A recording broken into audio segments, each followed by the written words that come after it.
তুই সত্যি করে বল, তুই কি লালনকে ভালোবাসিস?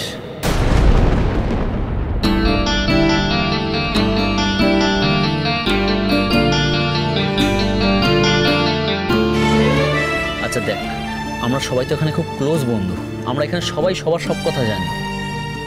তুই বলতো, তুই কি লালনের প্রেমে পড়েছিস? এই কথাটা ওকে জানিয়েছিস? কাকে বলবো? ওর মাথা তো ওই মেয়েটা গিলে খেয়েছে। ওই মেয়েটার সাথে তোর তুলনা? ও কি বোকা? ওর কি সাধারণ জ্ঞান নেই? ওর শিক্ষাটা কি এতটাই কম যে ও ভালো মন্দের তফাৎ বোঝে না? দেখ, ওর কাছে তো ওই ভালো। দেখেছিস তো তোরা, ওর হয়ে সবসময় গলা ফাটা। কিন্তু এটা তো মেনে নেওয়া যায় না। লালন কিন্তু তোকে ফিরিয়ে দিতে পারে না। ও তো কালকে সবার সামনে আমার বাড়ির লোক ছিল, ইনফ্যাক্ট ওই মেয়েটাও দাঁড়িয়েছিল ওখানে, সবার সামনে বলল ও যদি চায় তাহলে বিয়ে করে ওকে বাড়ি নিয়ে যেতে লালন রাজি। আর মেয়েটা তো চেয়ে বসে আছে সেটার জন্য। আসলে না, নাটক করে, এমন একটা হাবভাব দেখায় যেন কিচ্ছু জানে না, কিছু বুঝতেই পারছে না। বিয়েটাও তো ভেঙে দিল রে, নিজের বিয়েটা ভেঙে দিয়ে আমাদের বাড়িতে এসে বসেছে কেন? সাথে সারাক্ষণ লালনকে চোখে চোখে রাখতে পারে। তুই কি করছিস বলতো? আমি তো কিছু বুঝতেই পারছি না। আমি কি করছি মানে? হ্যাঁ, আমি কি করব? ও এত কিছু করতে পারছে, পড়াশোনা জানে না, থার্ড ক্লাস মেয়ে, বস্তিতে থাকে, আর তুই একটা লেখাপড়া জানা মেয়ে হয়েও কিচ্ছু করতে পারছিস না। সরি, আপসেট হোস না, ব্যাপারটা ছেড়ে চলে আসিস না। আরে বাবা, ওখানে আর আমার করার কিছু নেই। কেন? ও তো আমাকে পরিষ্কার বলে দিয়েছে, পরিষ্কার করে বলেছে আমি যেন ওর জীবন নিয়ে মাথা না ঘামাই, আমি যেন এত না ভাবি, আমার কোনো অধিকার নেই। এই কথাটার মানে তো এটাই দাঁড়াচ্ছে যে ও গান ছেড়ে দিতে পারে, কিন্তু ফুলঝুরি কেউ ছাড়বে না। এত দূর এরকম একটা কথা বলেছে?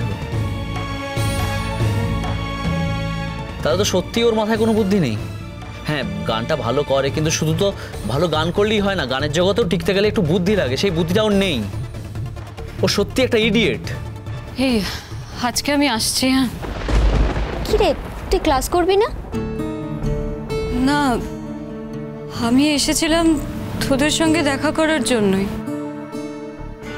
বাড়িতে মনটা কিরম অস্থির অস্থির লাগছিল, তাই ভাবলাম একবার।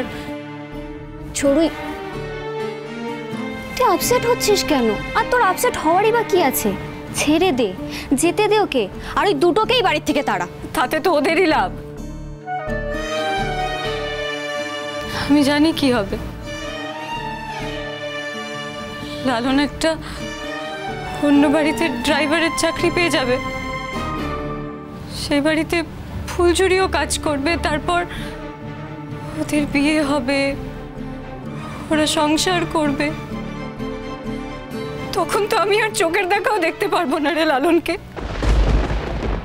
চড়ুই, এসব কি বলছিস তুই? জানি না রে, আমি সত্যিই জানি না।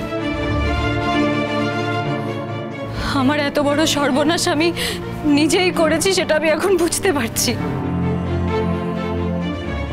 লালনের মতো ছেলের জন্য আমি এতটা কষ্ট পাবো আমি কোনোদিন ভাবিনি রে, আমি এখনো ভাবতে পারছি না। তোরা তো জানিস, বল, তোরা তো জানিস আজ পর্যন্ত আমাকে যারা যারা প্রপোজ করেছে আমি কোনোদিন তাদের দিকে ফিরেও তাকাইনি। লাইফে প্রথমবার, সত্যি ফার্স্ট টাইম, যে ছেলের দিকে আমি ফিরে তাকালাম, ও আমার দিক থেকে চোখ ঘুরিয়ে আমারই চোখের সামনে একটা সাবস্ট্যান্ডার্ড মেয়ে যে আমার বাড়িতে কাজ করে তার মাথায় মুকুট পরিয়ে দিচ্ছে। এই হারটা আমি মেনে নিতে পারছি না, এই হারটা আমার মেনে নেওয়া সম্ভব নয়। দেখ, তোরাই বল, সম্ভব না। তার থেকেও বড় কথা, আই লাভ হিম। আমি ওকে পেতে চাই। আমি এটাও অ্যাকসেপ্ট করতে পারছি না যে ও আমাকে ইগনোর করছে।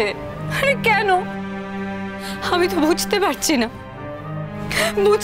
না ফুলঝুরির মধ্যে এমন কি আছে যে আমি ওর কাছে হেরে গেলাম, আমি ওর কাছে সর্বশান্ত হয়ে গেলাম। কি আছে ওর মধ্যে? হ্যাঁ, না শিক্ষা, না গুণ, না ক্লাস, কিচ্ছু না। চুরি, তুই কার জন্য কষ্ট পাচ্ছিস? ওই ছেলেটার জন্য। ওই ছেলেটা কিন্তু দুদিনে উঠেছে, আর আমরাই কিন্তু ওকে তুলেছি। সেটা ভুলে যাচ্ছিস? এবার দেখবি ও দুদিনেই হারিয়ে যাবে। কেন, এখন তো আমরা কেউ ওর পাশে আর থাকবো না। না, যে তোর সঙ্গে এরকম বাজে ব্যবহার করছে তাকে যে আমরা কোনো হেল্প করবো না সেই বিষয়ে তো কোনো সন্দেহ নেই। ও থাকুক, ও ওখানেই থাকুক ওই মেয়েটাকে নিয়ে। যার যেরকম ক্লাস তাকে সেখানেই থাকতে দে, ছেড়ে দে তুই ওকে।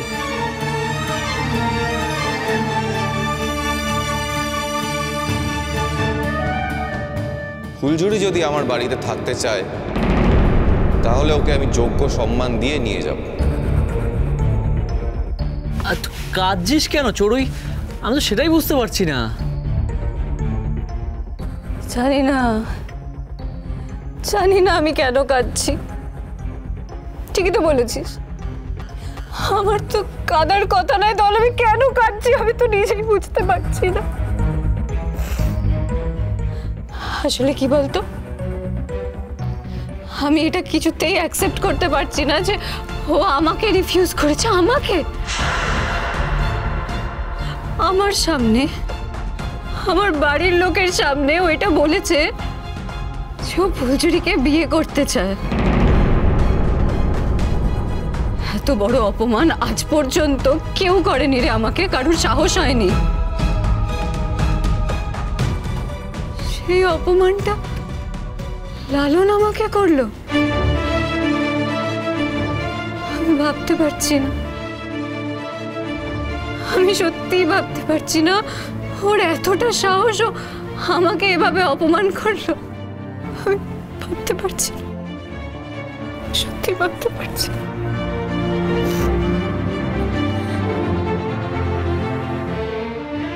চড়ুই, তুই যদি বাঁচতে চাস ওই মেয়েটাকে ওই বাড়ি থেকে তাড়া। তুই চোখের সামনে ওকে দেখতে পারবি না, আর তুই ওই বাড়িতে থাকবি, তোর চোখের সামনে ওদের সব কীর্তন তুই সহ্য করতে পারবি না, তোর খুব কষ্ট হবে। বাড়িটা কি আমার একার? হ্যাঁ, ও বাড়িতে অনেকে আছে ওর পায়ে তেল দেওয়ার জন্য, ওকে মাথায় তুলে রাখার জন্য। আমার ভালোই কিচ্ছু হবে না। তাহলে লালনকে ছাড়া। দেখ, সামনে দাদা ভাইয়ের বিয়ে, এখন কি বলে ছাড়াবো বল? আর তাছাড়া লালন আমাদের বাড়িতে গাড়ি চালায়, ওর কাজে কোনো ত্রুটি নেই। দাদা ভাই তো জানতে চাইবে আমি কেন ওকে তাড়াচ্ছি, তখন আমি কি উত্তর দেব? আমি জানি চোখের সামনে সবটা দেখে আমাকে সহ্য করতে হবে রে, কিন্তু আমি আর সহ্য করতে পারছি না, আর সত্যিই পারছি না। আমি কি করবো, আমার কষ্ট হচ্ছে। ঠিক আছে, ছাড়ি সব কথা, আমি এখন বাড়ি যাই। চড়ুই, একটু বস, এক কাপ কফি অন্তত খেয়ে যা না। না রে, আমার ভাল লাগছে না, আমি বাড়ি যাব। বাড়ি গিয়ে কি করবি? বাড়ি গিয়ে তোর ভালো লাগবে বল? আমার কোথাও ভালো লাগবে না। ভালো লাগার মনটা আমার হারিয়ে গেছে। তবুও বাড়ি যাই, জানি না কি করব। আর যদি কোনোদিন তোদের সঙ্গে আমার দেখা না হয়,